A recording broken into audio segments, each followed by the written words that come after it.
We're just days away from the biggest midterm election that we've had in a long time when it comes to fighting for America.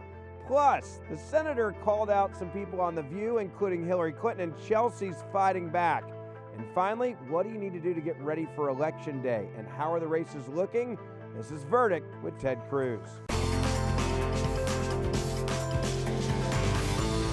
Senator, we're just days away from a midterm election. You've been barnstorming the country, helping so many candidates.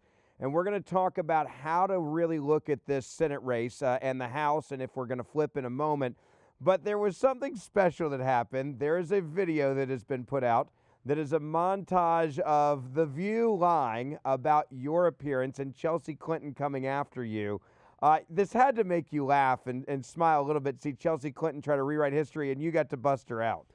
Well, look, as we talked about earlier on the pod, going on The View was amazing fun. They're not used to anyone challenging them. They're not used to anyone presenting anything other than the hard left partisan propaganda, and they kind of lost their mind.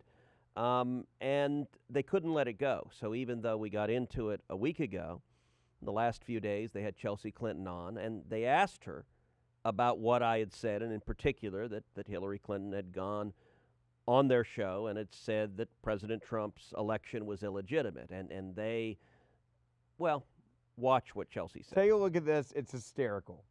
Senator Ted Cruz, who was here on the show, when we pressed him on the MAGA Republicans' election denial, he did whip out some sort of prop, and he argued that your mother did the same thing. I do think that he knows that he's an illegitimate president. What's your reaction funny, Sonny, to that? because I'm pretty sure that I remembered that next day I was standing behind her when she conceded. Yes. He's an illegitimate president. And that she said while she had campaigned very hard against President Trump, she hoped that he would be a president for all Americans. An illegitimate president. You know, I think that Senator Cruz just might have a slightly different memory of that. I do think that he knows that he's an illegitimate president. They sat here and said it was illegitimate, and you guys were fine with it. I do think that he knows that he's an illegitimate president. And because of that... The chairman of the January 6th committee objected to a prior presidential election. Representative Raskin, the lead prosecutor for the impeachment, objected to a prior presidential election. And the absolute hypocrisy, anytime a Republican is in front of a TV camera, try to say the election was fair and square and legitimate. You know who y'all don't do that to? You don't do it to Hillary Clinton, who stood up and said Trump stole the election. It's a fact. There's the video. I hope everyone will share this video, put it out on social media, share the podcast wherever you get your podcasts. Please share this moment because it's just a great example of where we are, not only with the media, but also with the Democratic Party. They know they can go on these shows, say whatever they want to say, and they will always give them cover, even if the lie was told on the same show. Well, and look, it is interesting. Chelsea was lying on behalf of her mother, and the media hosts were trying to help her. So what I said was Hillary Clinton came on The View and said Donald Trump's election was illegitimate. And in fact, the hosts agreed with it. Now, mind you, when I said it last week, Whoopi Goldberg immediately chimes in, it was. So they still think Trump's election was illegitimate. They don't back away from it at all. They're happy to embrace their double standard. And what Chelsea answers a non sequitur where she says, well, I was behind my mom when she gave a speech. Okay, I didn't say she gave a speech or didn't. I said she went on The View and said the election was illegitimate, that he was an illegitimate president. And it is a deliberate strategy of partisan Democrats to say things that are just flat out false. Why? Because the fawning propagandists of the media will amplify it. There is an objective answer. Did Hillary Clinton say on The View to rapturous applause and happiness from the left-wing hosts that Donald Trump was an illegitimate president? There is an answer. The answer is yes, and no amount of spinning can change that. Even this week, it concerned me because we now know that apparently the FBI is already looking into misinformation and disinformation to affect the midterm elections. It's almost like they're getting their game plan ready, which is if we lose the House and we lose the Senate, Senator, that immediately it's the fault of some sort of propagandist, Russia or whatever country they want to bring up now, to say this wasn't a legitimate election and we're going to undermine the victory of Republicans and undermine the votes of every American that clearly seem to be leaning towards we want to change. I think that's exactly right. They cannot accept election. Democrats have challenged every Republican presidential election since the year 2000. That has been their pattern over and over again. And Hillary's setting the stage. When Democrats lose in 2022, they're going to say it's illegitimate. When Democrats lose in 2024, they're going to say it's illegitimate. And all throughout, they're going to say it's the Republicans who are the election deniers. We just think anytime we lose, it's illegitimate. I want to do a deep dive, and I'm calling an audible here because I think you just mentioned something so important. Is it the job of the DOJ, of the FBI, to spend as much time as they're spending, as they claim they're spending, saying or claiming or looking into election, interference the way that they say that it's out there? I mean, this has become an obsession. I can't even imagine how much money they're spending on this. We all know that foreign governments try to interfere in elections. I think it's pretty clear right now the conversation we're having in America is there's no third world country or a major country that's influencing people's opinions right now. How concerned are you that our actual government is spending this much time involved in our elections?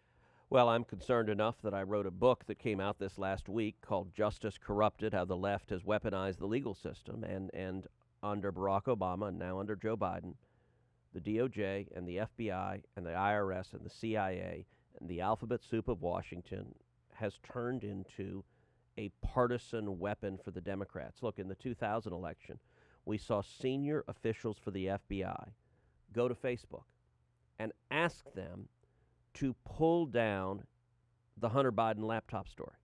The Hunter Biden laptop story, which not only wasn't misinformation, we now know was true.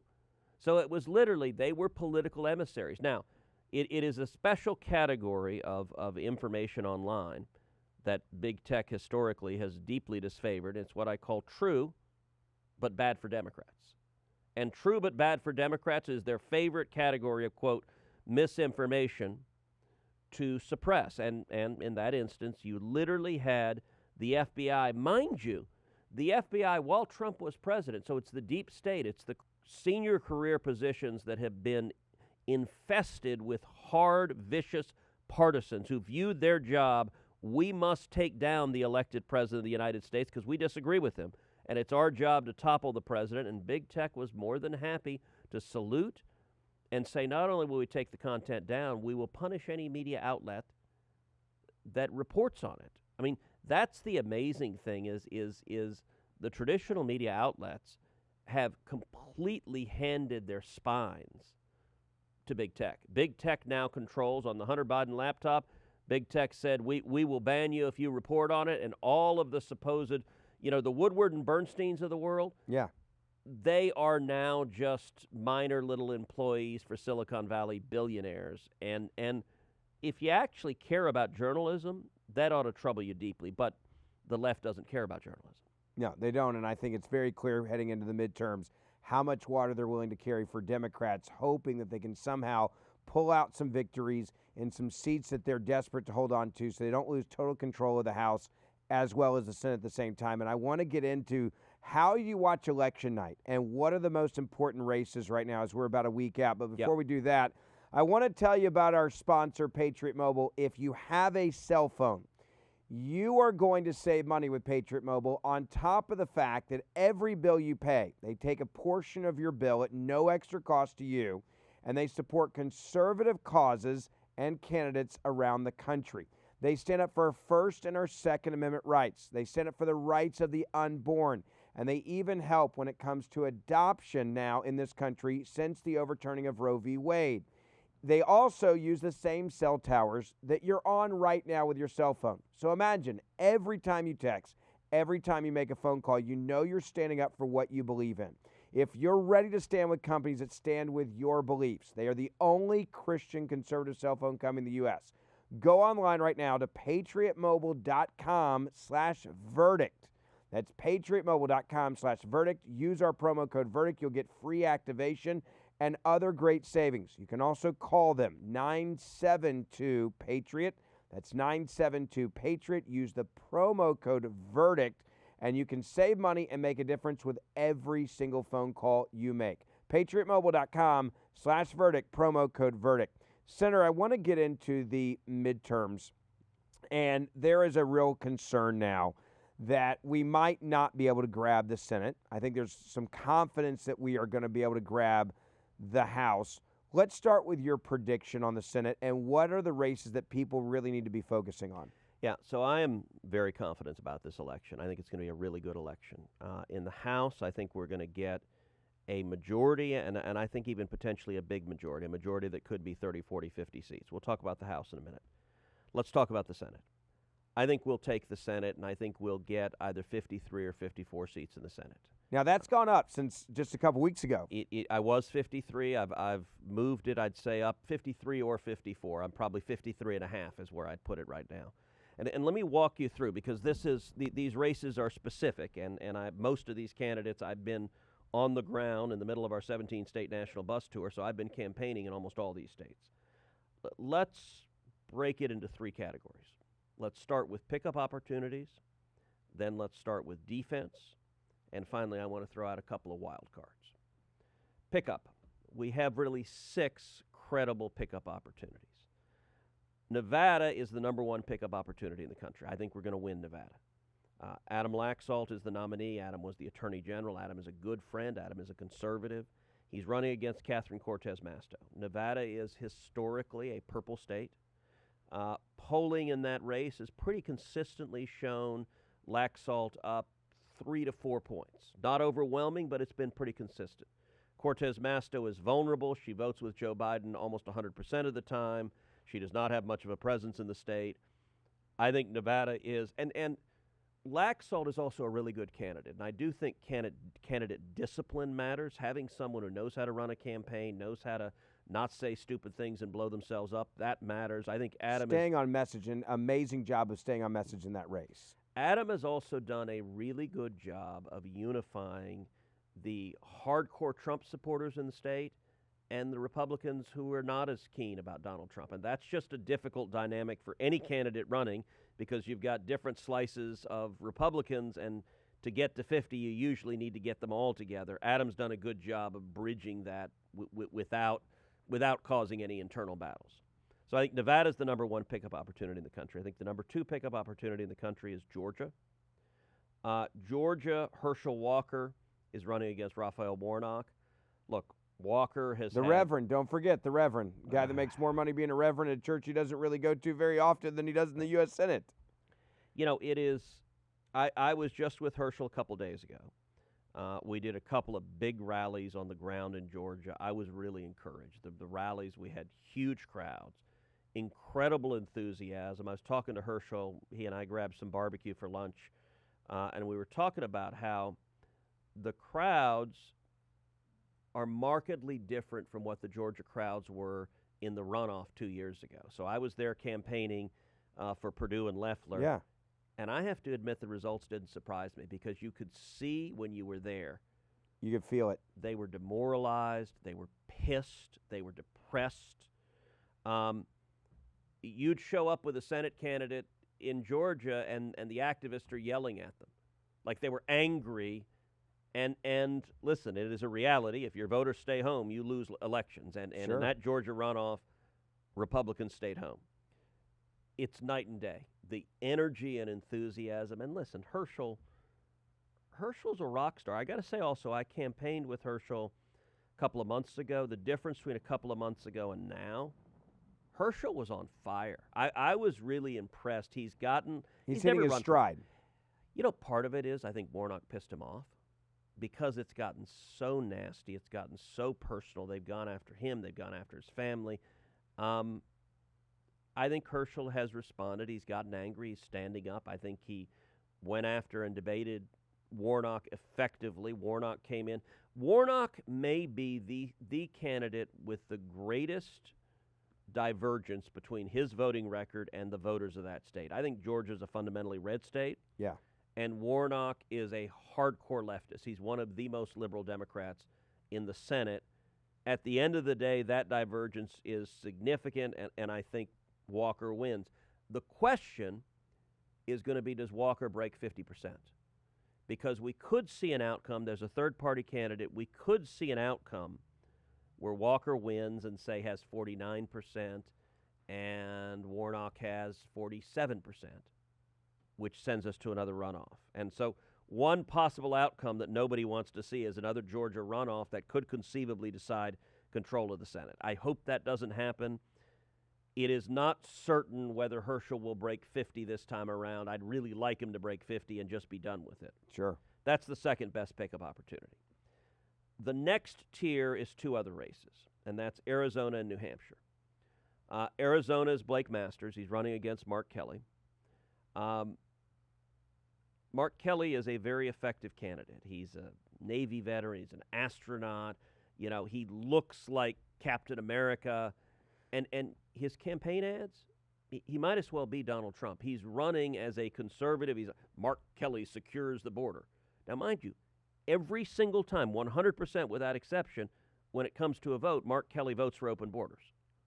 Like, it is the most, but if it's you the watch, most bizarre thing you've seen, and I got to give credit to his campaign, his political campaign. They figured out what the people wanted to hear, and they have a candidate that's effective at telling you that that's who he is, even though that's not what his voting record actually is at all. Yep. Well, that was something that Herschel and I were talking about when I was campaigning with him, which is that Democrats win when they lie effectively. Republicans win when we tell the truth effectively. Because the policy views of Democrats are wildly out of step with the voters.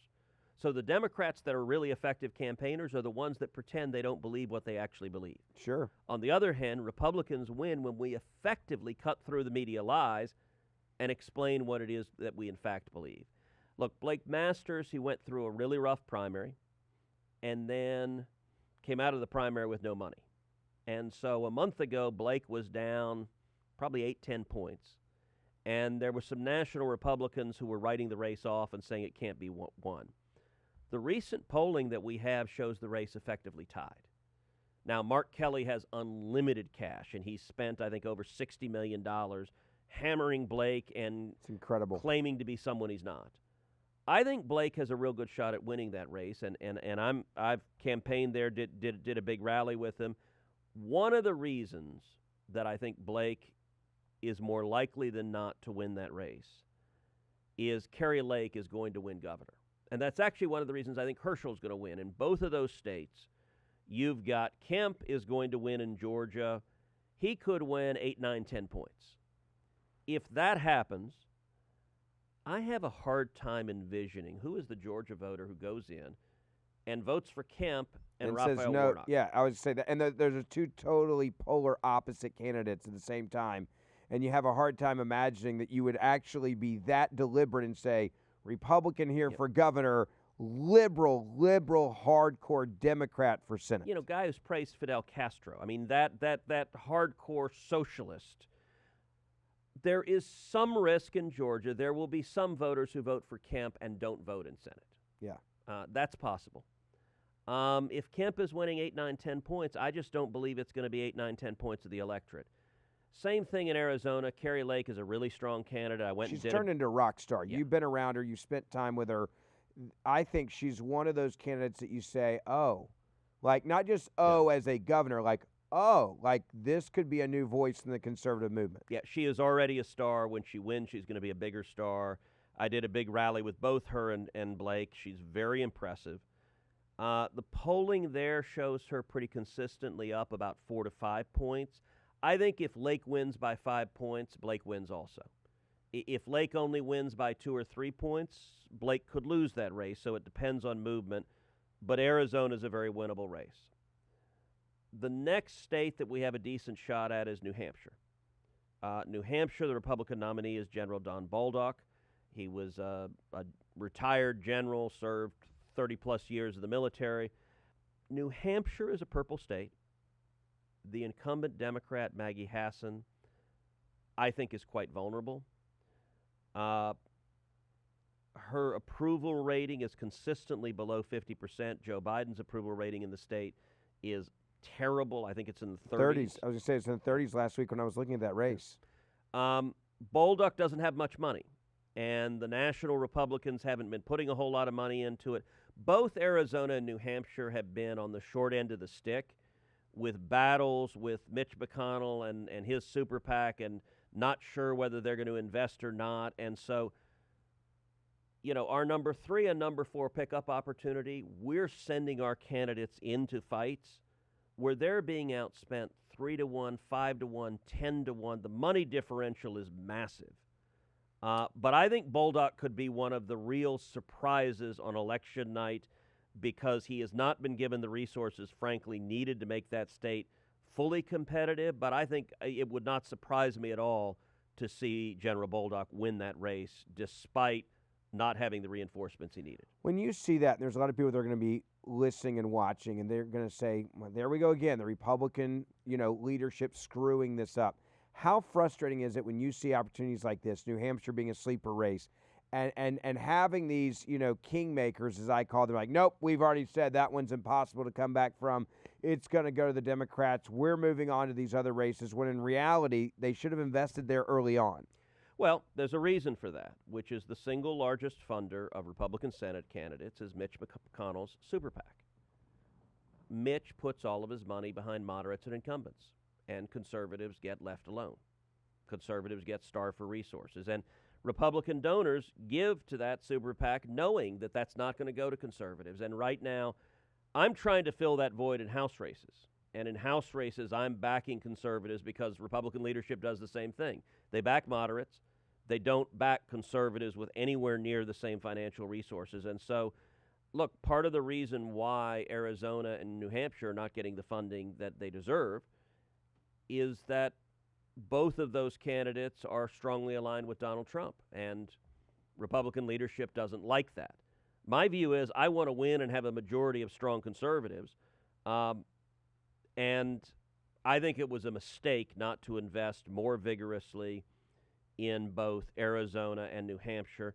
Look, Arizona, you had an added complication in that Blake Masters' main financial donor is Peter Thiel, someone I know very, very well. Peter and Mitch McConnell were each looking at each other going, you fund the race, no, you fund the race. And for a long time, they left Blake out there gasping for air. I talked Just to throw all him a three life of them. vest at that point, right? I'm like, I don't care who funds the race, but somebody fund the damn race because let's not give away a win. I think we could end up winning both those states anyway, but there needs to be a serious discussion about how to ensure that strong conservative candidates actually have the funds to communicate our messages. All right, 2 more pickup opportunities that are long shots, but not impossible. Colorado and Washington State. Colorado has also been a purple to blue state, but in a good year, a Republican can win in Colorado. Cory Gardner in 2014 was elected in Colorado. Joe O'Dea, who's running, I think is a good candidate.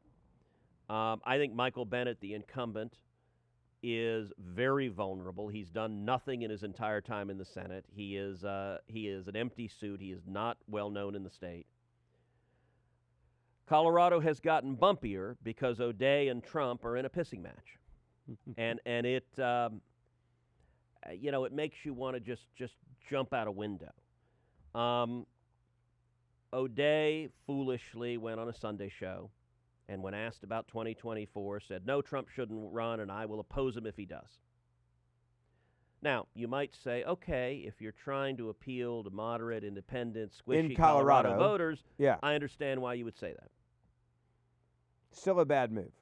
Well, and it's a bad move because if you understand the universe in which we live, Donald Trump reacts to things like that. And so Trump, I think the next day, immediately came out blasting O'Dea and telling Republicans, don't vote for the guy. And you're just sitting there going, okay, great, so we're going to elect the Democrat who votes pretty much 100% of the time with Schumer and Biden. You know, O'Dea would not be conservative in Texas. But in Colorado, it'd be a great pickup. In Colorado, I want people to vote for Joe O'Dea because I want Chuck Schumer out of power. I wish O'Dea had had the judgment just not to poke the bear. Just don't piss off Trump because the races we lose are races where there's a pissing match between the Republican candidate and Trump. It's a self-inflicted wound almost every time when you look at this map at this point. And do I wish Trump would exercise the restraint not to take a bat to him? Yes. But he's not going to. So I might wish that all I want. He's not going to. So that means a candidate ought to have the sense, look, it would have been very easy for O'Day to say, I'm not going to worry about 2024. It's 2022. I'm on the ballot. The country's in crisis. We've got to win. This is where anytime you have first-time candidates, you're rolling the dice. I talked about Adam Laxalt, and what I like about him is he's a disciplined candidate. Adam wouldn't have said that. It's a dumb thing for a candidate to say, but first-time candidates make that mistake because they don't gameplay through, okay, if I say this, yes. What happens? What's the cause and effect? That's exactly right. So I don't think the chances in Colorado are zero, but unfortunately it's gotten messier. I'm less optimistic on Colorado now than I was 2 weeks ago. Still possible, but it would take a really good year, and it would take a lot of Republicans being willing to say, look, I'm going to overlook this fight between him and Trump. Yeah. I will say, by the way, I wish Trump was spending some of his money. Trump's got $100 million, and he's spending almost none of it to support these candidates. That is not ideal. When Mitch McConnell only spends for the moderates and the anti-Trump candidates, it would be nice if Trump would spend some of that $100 million to help some of these candidates who Mitch is abandoning because they're pro-Trump. Those are the two pockets of money that are there. And right now, neither of them are spending in a number of these states. They're not. All right, so those are the 6 realistic pickup opportunities. Where are we on defense? We're on defense in 6 states. So these are states that are currently Republican, but we could lose. We're at 50-50, so we need a net of +1 to take control of the Senate. The most vulnerable incumbent Republican is Ron Johnson in Wisconsin. Which is shocking because he's a very conservative guy. He's been leading on the issue of Hunter Biden and the Biden investigation and some of the documents. We've been seeing more and more come out about that in the last week or two. I hope that helps him in that state. Why is he so vulnerable, though? Because Wisconsin's a purple state. I mean, Wisconsin is always a purple state. It's evenly divided. You've got some very liberal voters there. You've got some very conservative voters there. It's a very blue-collar state. So I think Ron's going to win, and actually the current polling shows him up 4 to 5 points. He's been pretty consistently. The polling has been stronger both of Ron's previous elections. He shocked the world by winning because the pollsters and the pundits had all said he was going to lose, and he won twice in a row. I like Ron. Ron is one of my closer friends in the Senate. He's a strong conservative. He's a fighter. I've gone and campaigned with Ron in Wisconsin. I think we're going to win Wisconsin. It helps that Mandela Barnes, the Democrat, is really far out there. He's been really vocal in favor of cashless bail and abolishing the police. He's one of these AOC socialists who the Democrats nominated, and I think that's out of step with Wisconsin. So I feel pretty good Ron will hold that seat. It's still seriously contested, but I think we'll hold on to that. The next most likely Republican seat for us to lose is Pennsylvania. Pennsylvania right now is held by Pat Toomey. It's a Republican seat. Like Wisconsin, Pennsylvania is a purple state. It can vote Republican. It can vote Democrat. Right now, it has 1 Democrat senator, 1 Republican senator. That race has been bumpy.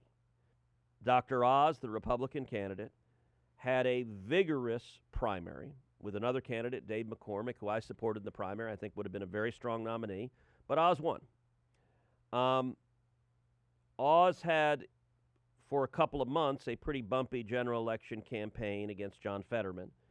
And he was down 10 points over a month ago. The race right now is basically tied.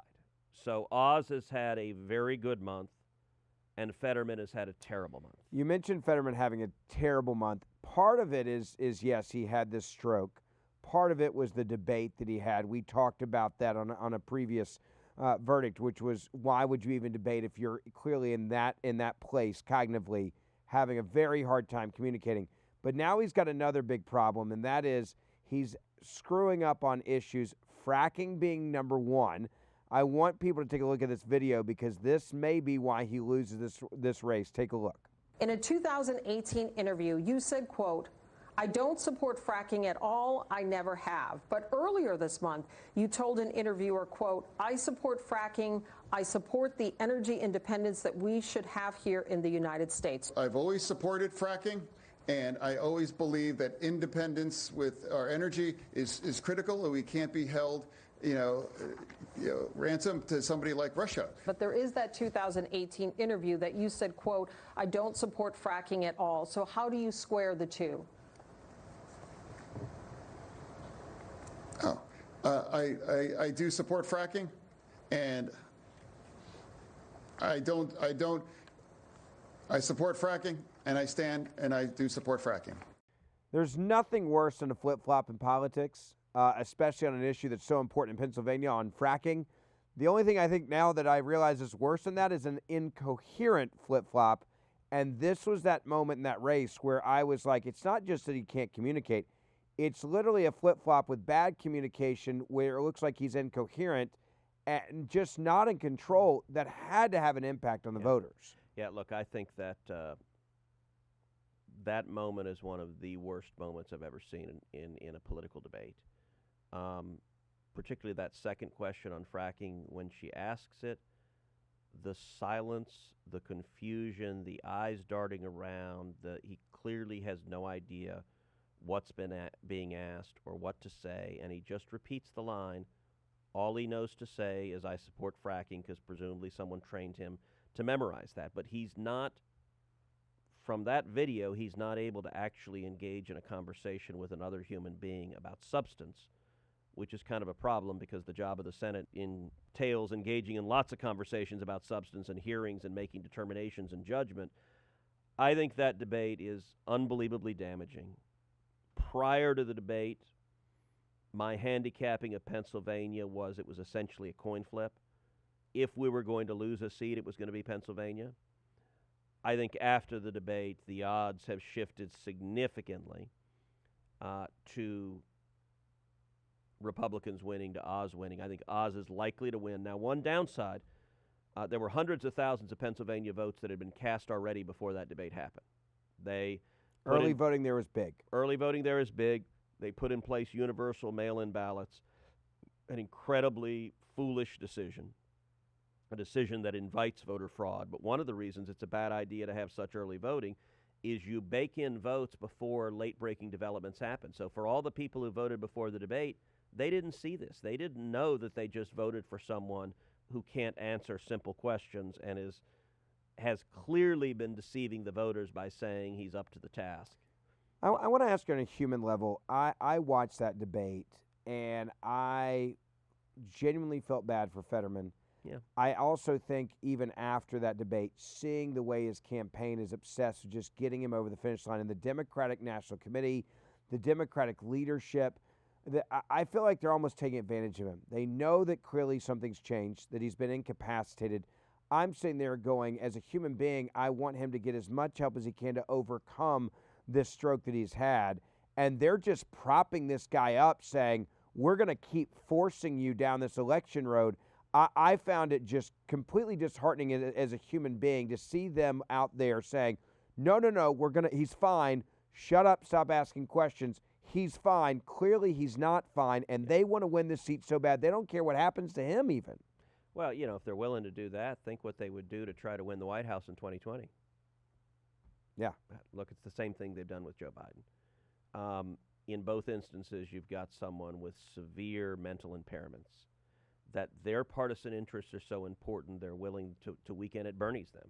Just put them up there and attach a pulley, raise their hand when they want them to raise it. Now, I will say this. You said you feel sorry for him. I got to say, listen, I feel sorry that he's having the health impairments. I don't wish ill health on anyone. But before his stroke, John Fetterman was a socialist. He was a radical left-winger. He was someone who repeatedly voted to release murderers and violent criminals into the community. Murderers. I want people to understand that. Yes. It's almost been overlooked by people who act like this is normal. This is a guy that actually said people that had murdered people, been convicted of murdering, with no controversy around the Yep. indictment and the verdict of being guilty, should be out on the streets with the American people. He said repeatedly that we could release a third of the people in prison in Pennsylvania and there would be no harm to it. That is a radical view. If you want to empty out the jail and release a third of the people immediately, and we're not talking traffic offenses, we're talking murderers, we're talking rapists, we're talking child molesters. I have less sympathy for someone who is a true radical, who is a Marxist. And like many Marxists, he's rich. Rich people often, look, he has a trust fund. He was a giant man baby living with his mommy and daddy till he was 40. He didn't pay his own taxes. He didn't pay his school taxes for 13 consecutive years. People who inherit great wealth and advocate for socialism because they feel guilty about the great wealth and so they think socialism is the right answer, I don't have a lot of sympathy for them, and I think some of it is because my family story in Cuba. I've seen what communism does, and I don't have sympathy for people that want to inflict that kind of misery on Americans. I will say this, though. The Democrats are desperately telling themselves the Fetterman debate didn't do any harm. Now, quietly in Washington, they're freaking out, but they're trying to spin it otherwise. And in fact, Chuck Schumer was caught on a hot mic. I was just saying, I want to play this because he was caught on a hot mic, and it was really telling about where the Democrats are going into the election day. Take a listen to this. That seat, we're in danger of that seat. Taking it back. That seat. Well, it looks like they didn't hurt us too much in Pennsylvania as of tonight, so that's good. And we're basically picking up steam right now. Danger. Use the word danger there.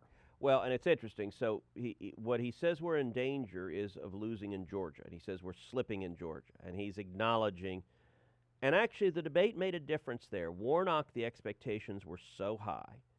And he's a preacher, he's very smooth, he's very eloquent, he's very slick.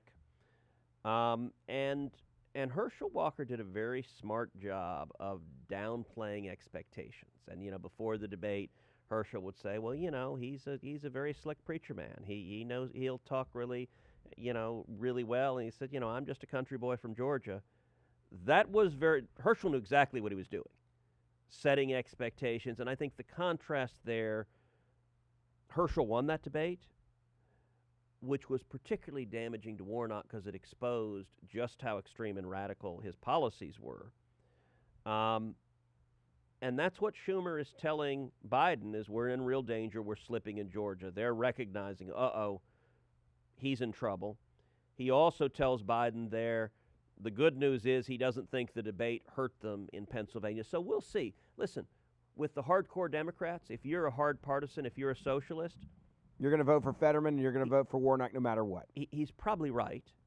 And look, you're hearing more and more chatter. The Democrats' plan is to try to get Fetterman elected, and then if he's completely unable to do the job, have him resign and fill him in with another Democrat. That this is all about power, and he's just fill in the blank right here.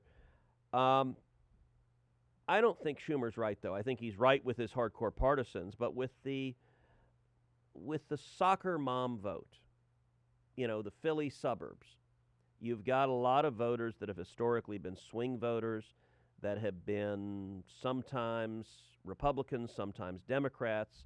They're the voters that elected Pat Toomey. I don't think if you're a suburban mom and you watch that, you have any confidence about Fetterman. I think you look at him and say, I've got real concerns there. And so I think Schumer is wrong about that. All right, where else are we on defense? We're on defense in North Carolina. Republican retiring there. Ted Budd is the nominee. I was campaigning with Ted earlier this week. I think Ted's going to win. I think he's a smart candidate. I think he's running a good campaign. North Carolina is historically a purple state. You can't take it for granted. Yeah. You got to fight hard there every time. It is almost always a race that is decided by a couple of points. So I actually worry about North Carolina. I think Republicans are taking it a little too for granted because Ted Budd is a good enough candidate. They're like, oh, we're fine. historically, this has been a dangerous state. And so I think we'll win, but we need to take it seriously. Ohio. J.D. Vance is the nominee. I spent an entire day campaigning with J.D. We did events all over the state. With huge crowds. Massive. Which goes back to when you're on the road, you can feel momentum. And I've always said you can tell how an election's going to turn if it's a tight election based on momentum. The momentum there seemed to be massive. I think I texted you that I was having FOMO, fear of missing out, because it seemed like it was such a raw, intense grand debate that was happening and an amazing electric crowd when you were there with him. Yeah, no, I think that's exactly right. I will say J.D. is also running a smart, disciplined campaign. He's a first-time candidate. I was concerned when he started that with first-time candidates, they're prone to mistakes. I was really impressed. He's doing a good job on the stump. He's doing a good job with the grassroots. His messaging is tight and disciplined. He's not screwing up. And the polling there is pretty consistently showing it with him up about 4 or 5 points. I think we'll be fine in Ohio. It helps that DeWine, the incumbent governor, is going to be reelected by double digits. So we've got another state where a governor has a big margin, and that should help the Senate candidate as well. 2 more places we're on defense. Missouri, Republican retirement, Roy Blunt. Eric Schmidt is the nominee. He's the Attorney General. I campaigned for him in the primary, did events all over. I think the primary really mattered. The one candidate who could have lost that race was Eric Greitens. Eric Greitens was the former governor of Missouri. He resigned in disgrace and scandal. There were a number of different scandals, including a fundraising scandal. But the one that really stuck in people's minds was that he was accused of having an affair and tying up his mistress in his basement and then taking a picture of her against her wishes and using it to blackmail her. Pretty ugly stuff. Yeah. And he resigned from governor in disgrace.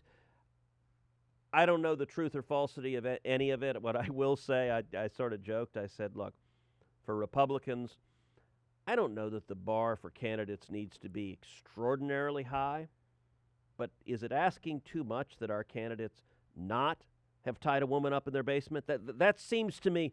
So, yeah, there should be a standard above that. Yeah, we should just be like, okay, that's a problem. Let's not go with that.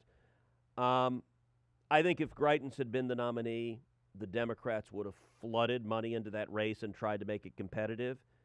With Eric Schmidt, he's the Attorney General. He's a smart, disciplined candidate. He's a conservative. I think he'll be one of the most conservative Republicans elected this cycle. So I've done multiple events with Eric. I think Eric and Adam Laxalt are the 2 most disciplined. This is not their first rodeo, so they're running smart, careful, disciplined campaigns. Eric's going to win that race, but it was won in the primary. He's got a billionaire heiress, Trudy Bush Valentine of Bush Beer. Yeah. But at the end of the day, Missouri is a red state, and Eric is a good candidate. He's going to win that race. The final potential loss is Florida. Marco Rubio's up again. Florida historically has been a purple state. I think Marco's doing a good job, and this is a pattern we're seeing in a number of states. DeSantis is kicking ass, and he's going to win, I think, by a significant margin, and just like Georgia, just like Arizona. It'd be hard for you to imagine you walk in there to vote for DeSantis and you don't vote for Marco Rubio at the same time. Well, now I will say Marco's Democrat candidate is dangerous. They do a really good job in candidate selection. His Democrat candidate is Val Demings. She's an African-American woman. She was a former police chief, and so one of the great vulnerabilities Democrats have nationally is on crime, on abolishing the police, on defunding the police. Val Demings is particularly able to counter that attack because she was a cop for decades and was a police chief, and that attack doesn't stick with her. Yeah. Even so, Marco's a smart, disciplined candidate. DeSantis has done a really good job as governor of Florida. I think we'll be fine in Florida. But those 6 are the universe of seats we could lose. Now let me throw 2 wild cards in there. The 2 wild cards are Alaska and Utah. So Alaska, you've got a weird race. You have Lisa Murkowski, one of the two most moderate Republicans in the Senate right now. And then you have Kelly Chewbacca, who is a challenger, a Republican. She is supported by Donald Trump. She's a conservative. She's got a lot of grassroots support. And then you've got a Democrat in the race. Now, the polling right now between Murkowski and Chewbacca has been back and forth, and it appears to be essentially tied. Mitch McConnell has put, I think, $7-8 million into Alaska supporting Murkowski. Mind you, he's not spending that money in Arizona. He's not spending that money in New Hampshire. He's spending it supporting Murkowski in Alaska because he supports moderate Republicans and he doesn't really want conservatives to win. He knows it's going to be a vote that if it comes to Senate, he can control. So I will say in that race, the two of them appear to be essentially tied. Alaska has this weird dynamic called ranked choice voting, which is you vote for your first choice and you vote for your second choice. And if your first choice doesn't finish in the top two, they eliminate your first choice and they reallocate your vote to your second choice. There is a danger we lose this seat, that we elect the Democrat. And so I'm going to say, listen, I have stayed out of the primary between Murkowski and Chewbacca. In my entire time in the Senate, I've always stayed out of primaries involving my colleagues because, frankly, you can't do the job. Yeah, if you're involved that way. If you get involved, if you're primarying your colleagues, it just makes it impossible to actually, particularly in a close Senate, to get the votes you need to advance the legislation you need to fight for the 30 million Texans I'm elected to fighting for. So I've stayed out of the primary. I will say it follows the pattern of states where we're in trouble, where Trump is in a battle with the incumbent Republican or the Republican candidates. We talked about that in Colorado. Trump and Murkowski hate each other's guts. Trump blasts Murkowski frequently. Murkowski voted to impeach Trump. Like, it's bad blood on both sides. Here's the one request I'm going to make of Alaskans. If you vote for Chewbacca, put Lisa Murkowski as your second choice. And if you vote for Murkowski, put Chewbacca as your second choice. Now, that may be hard because they're beating the hell out of each other in these sort of angry bad blood. Here's what I don't want to have happen. They're both at around 40, and the Democrat is at around 15 to 18. If I don't want to see that somehow go to the Democrat. We'll see who wins, but I don't want us to screw that up. And by the way it is screwed up. So look, we just saw this happen in Alaska with ranked choice voting, which is the incumbent Republican House member, Don Young, passed away. He was the longest serving member of the House. He died on an airplane, died of old age. They had a special election for him. You had a three-person election. Sarah Palin, Nick Begich, who is the son of actually the Democrat senator, but the son is a Republican, and then you had a Democrat. It was 60% of the voters in Alaska voted for one of the two Republicans, but 40% voted for the Democrat. What happened, though, is when they redistributed the votes, more of those votes got redistributed to the Democrat than to Sarah Palin, and Alaska just elected a Democrat to their one House seat. So it's the same as the Senate. It's statewide. Yeah. We just saw a Democrat win because of ranked choice voting. For this to happen, look, if Murkowski and Chewbacca are 1 and 2, that's fine. Then it will be decided by the Democrats' second choice votes getting reallocated, and you have to assume almost all of those go to Murkowski. The danger is if 1 and 2 is either Murkowski and the Democrat or Chewbacca and the Democrat, that if one of the Republicans is third And if they hate the other Republicans so much that they all put the Democrat as their second choice, we could wake up and find out that we have a Schumer Democrat Senate because, let's say, we won Nevada and lost Alaska. That would be a terrible outcome. We don't want that to happen. The one other I want to mention that we've talked about on this podcast before is Utah. Yep. Utah is dangerous. It's typically a red state. Mike Lee, who is a phenomenal senator, a rock rib conservative, a constitutional conservative, who is my closest friend in the Senate. The Democrats are running a profoundly dishonest campaign with a fake independent, Evan McMullin. He is a Democrat. He's supported by the Democrats. He's funded by the Democrats. He's going to vote with the Democrats. He's going to support the Democrats. But he's pretending to the Utah voters that he's an independent, and the danger is there is no Democrat on the ballot.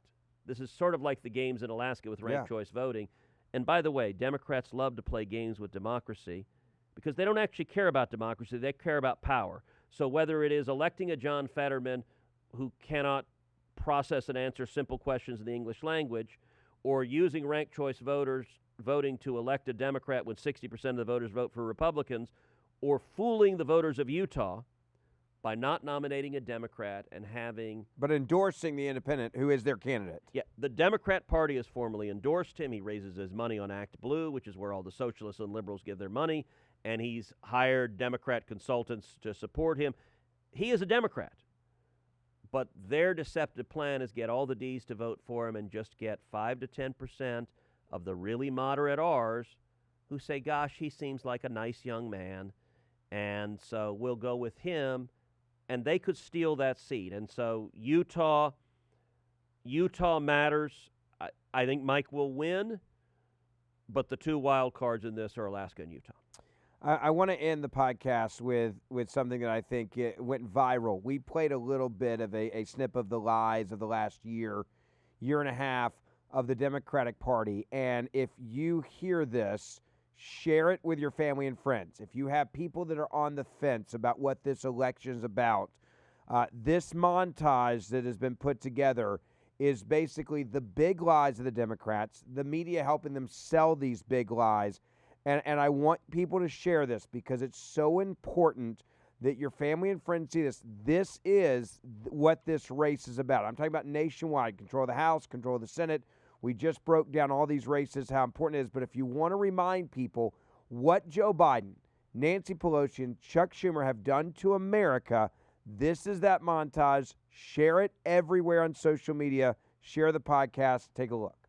You're not going to get COVID if you have these vaccinations. Vaccinated people do not carry the virus, don't get sick. Getting those shots out for 5 to 11-year-olds is going to provide a lot of comfort to American families. Horses barely running them over, people being strapped. A horrific video of the CBP officers on horses using brutal and inappropriate measures against innocent people. We have a secure border. The border is, in fact, secure. The border is closed. The border is secure. The border is secure. The border is closed.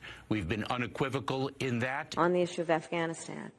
And to that end, we have seen a successful drawdown of the embassy. I think it's irresponsible to say Americans are stranded. They are not. This is Jim Crow on steroids, what they're doing in Georgia. This is all about keeping working folks and ordinary folks that I grew up with from being able to vote. The reconciliation package would cost $0. The cost of these bills in terms of adding to the deficit is zero. Some have expressed publicly that they're not comfortable with 3.5, even though zero costs $0. Zero.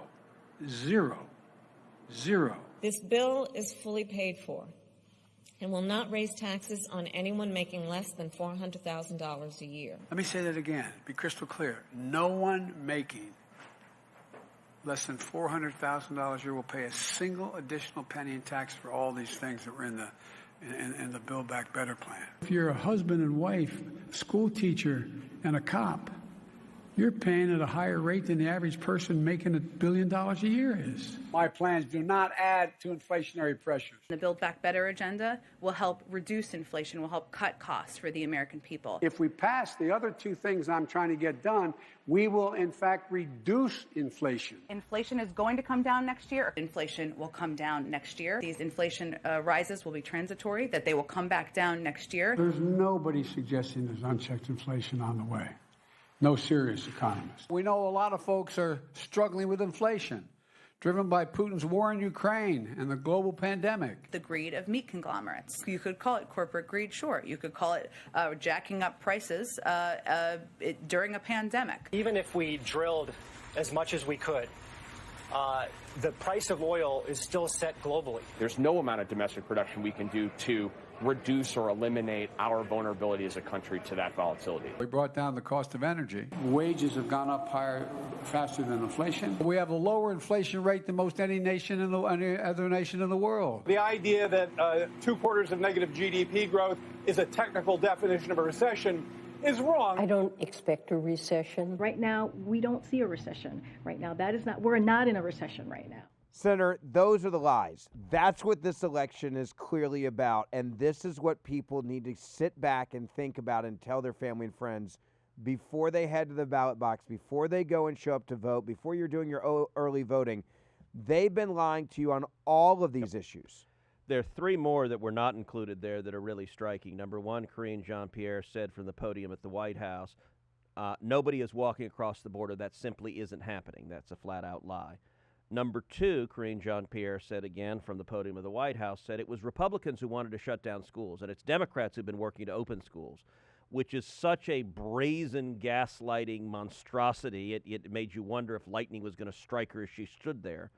And number 3, just last week, Joe Biden, who gave a speech, I assume written in the speech, where he says, I brought down gas prices, and he said, when I became president, gas prices were $5 a gallon. Now they're $3.38. Of course, when he became president, gas prices were $2.38. And the idea that they were $5 a gallon, even for the world of Democrats lying with the corporate media helping them, I don't know how every, quote, fact checker in America didn't fact check them. But, of course, they didn't. Yeah, it's going to be fun to see how many of these videos get put up on Twitter now with Musk owning it, and they start actually at least fact-checking them, because we saw a presidential tweet had missing context for the first time, I think, ever this past week as Musk has taken over. That's going to be fun. One last thing for everybody. I've got it. It's here. The book is out. Grab it wherever you get your books. It's one hell of a read. Senator, I've been reading it. I was on the plane back and reading this on our way back from Nashville. I know you're excited about this book, and tell people quickly what's in it so they know what to expect. Look, Justice Corrupted, how the left has weaponized our legal system. It takes you inside to how Barack Obama and now Joe Biden have weaponized the Department of Justice, the FBI, the CIA, the IRS, how they're using them as political enforcers, how they're going after their enemies. And what this book does, it's really the same thing that this podcast does, which is that it tries to take people behind the curtain. It tries to take people to understand what's really going on. And it tells stories. I've always found that look, the human mind, memory, that we exist in a world of stories. And so the way I like writing books is to tell stories of this is what's really going on. So, for example, on January 6th, this is the first inside account of what happened on January 6th, where I was standing on the Senate floor, leading the Senate objection to certification of the election, calling for an election commission. I lay out all of the allegations of voter fraud. I lay out and explain the different legal proceedings that were ongoing. I describe how President Trump called and personally asked me to argue the U.S. Supreme Court case if the court had taken that case, and I agreed to do so. And, you know, really what this book is about is when you're talking to your friends, when you're talking to your family, when you're talking to your coworkers, and all of these issues come up, whether it is voter fraud, whether it is election integrity, whether it is crime and violence, whether it is Black Lives Matter and Antifa riots, whether it is George Soros prosecutors, whether it is affirmative action, whether it is the FBI raiding President Trump's home, the FBI raiding pro-life activists, all of whether it is critical race theory. We've got chapters in the book on every one of those things that I just said.